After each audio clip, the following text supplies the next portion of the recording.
تو آئیے ہم آپ کے سامنے پیش کر رہے ہیں قاری افضل حسین صاحب کو، وہ مائک پر آئیں اور اپنے کلام پیش کریں۔ ہمارے چینل پہ اگر نئے ہوں سبسکرائب ضرور کریں اور بازو میں بیل آئیکن کریں۔ آپ دنیا پر ایک نگاہ ڈالیے، پوری دنیا پر ایک پائرانہ نظر ڈالیں تو آپ کو یہ معلوم ہوگا کہ دنیا میں ہر انسان اس بات کی شکایت لیے پھر رہا ہے کہ فلاں نے میرا حق مار لیا، فلاں نے میرا حق مار لیا۔ گھر باہر، شہر دیہات، امیر و غریب، مرد عورت، بوڑھے بچے جوان، ہر کوئی اس بات کی شکایت کرتا ہے کہ فلاں نے میرا حق ادا نہیں کیا۔ آقا شکایت کرتا ہے کہ اس کے نوکر، اس کے غلام اس کی حق تلفی کرتے ہیں، اور غلام شکایت کرتا ہے میرا مالک میرا حق ادا نہیں کرتا۔ ماں باپ شکایت کرتے ہیں کہ میرے بچے میرا حق ادا نہیں کرتے، اور بچے شکایت کرتے ہیں ماں باپ میرا حق ادا نہیں کرتے۔ لیکن سوچیے، فکر کیجیے کہ کیا ہم نے کبھی یہ سوچا ہے کہ اس مالک کائنات اور اس خالق کائنات کی حق تلفی ہم نہیں کر رہے ہیں؟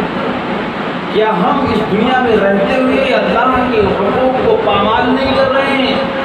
ضرور کر رہے ہیں، لیکن ہمیں اس کا احساس نہیں ہوتا۔ اللہ کی دی ہوئی نعمتوں سے لطف اندوز ہو رہے ہیں، لیکن ہمارے دلوں میں یہ احساس نہیں ہوتا کہ ہم اس کے شکر گزار بندے بن رہے ہیں۔ جب ہم اللہ کے شکر گزار بندے نہیں بن پا رہے ہیں تو بتائیے بندوں کے حقوق کو کیا ادا کریں گے؟ لیکن یاد رکھیے گا، حشر کے میدان میں اللہ رب العزت چاہے گا اپنے فضل سے، اپنے کرم سے، اپنی مہربانی سے اپنے حقوق کو معاف کر دے گا۔ لیکن جب حقوق العباد کی باری آئے گی، بندوں کے حقوق کی باری آئے گی، کسی کو آپ نے گالی دی ہے، کسی کی جائیداد ہڑپ کر لی ہے، کسی کی زمین پر ناجائز قبضہ کر لیا ہے، کسی کا پیسہ روپیہ لے لیا ہے، کسی کی عزت و آبرو پر حملہ کیا ہے، کسی کو ناجائز نقصان پہنچایا ہے، یاد رکھیے گا اس کا حق اس کو اللہ رب العزت ہرگز معاف نہیں کرے گا۔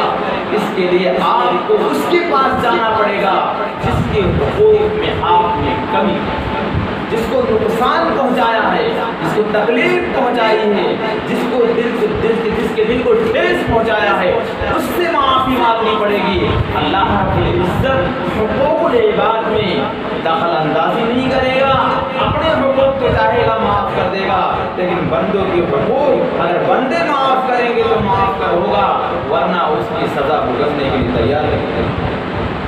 کیا سزا ہوگی؟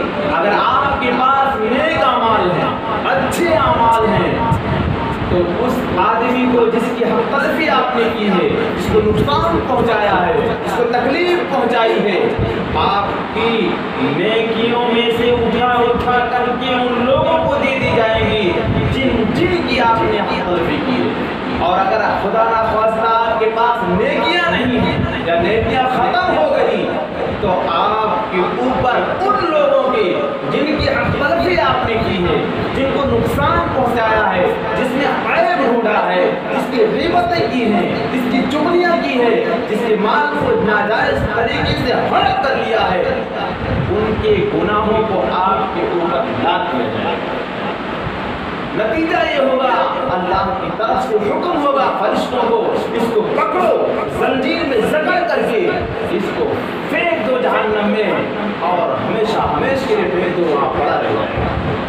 بزرگوں اور بھائیوں اور عزیز دوستوں، اس بات پر ہمیں غور کرنا ہوگا، فکر کرنی ہوگی، تدبر کرنا ہوگا کہ کیا ہم نے اپنے حقوق کو حاصل کرنے کے لیے جو تگ و دو اور محنت کی ہے، کیا ہم نے بھی دوسرے کو حقوق ادا کرنے کی بھی فکر کی ہے کہ نہیں کی ہے؟